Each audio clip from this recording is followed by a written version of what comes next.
جیلم میں صوبائی وزیر برائے پی D M A Mian Khalid Mahmood, deputy commissioner Jhelum Rao Pervaiz Akhtar, D G P D M A Raja Khurram Shahzad Umar, member صوبائی اسمبلی راجہ یاور کمال نے ڈی سی کمپلیکس جیلم میں مونسون کی بارشوں اور بدلتے موسم اور ممکنہ سیلابی صورت کے حوالے سے اجلاس منعقد کیا۔ میڈیا نمائندگان سے بات کرتے ہوئے صوبائی وزیر خالد محمود اور D G M A Raja Khurram Shahzad عمر کا کہنا تھا، سامان جو ہے ٹینٹس، دیگر موٹر بوٹس ہیں، او بی ایمز ہیں، لائف جیکٹس ہیں، بے شمار قیمتی سامان ہر ضلع میں ہمارا موجود ہے، لیکن بدقسمتی کہہ لیجئے کہ پہلے کسی گورنمنٹ نے اس پہ توجہ نہ دی اور کسی ضلع میں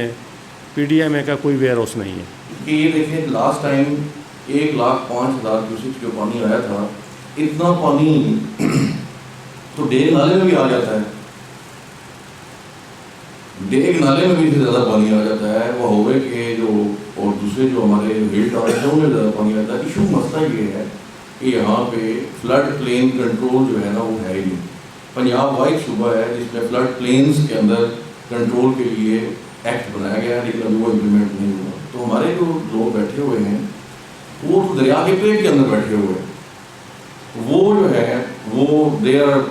ایک تو بعض جگہوں پہ وہ جو رقبہ ہے وہ تو قاری سرکار ہے۔ انہوں نے میڈیا نمائندگان سے بات کرتے ہوئے کہا کہ پنجاب بھر میں ممکنہ سیلاب سے نپٹنے کے لیے پی ڈی ایم اے اور دیگر ادارے پوری طرح الرٹ ہیں، کسی بھی ہنگامی صورتحال سے نپٹنے کے لیے ہم وقت تیار ہیں۔ کیمرہ مین حسنین علی کے ساتھ بابر حسین، سچ نیوز جہلم۔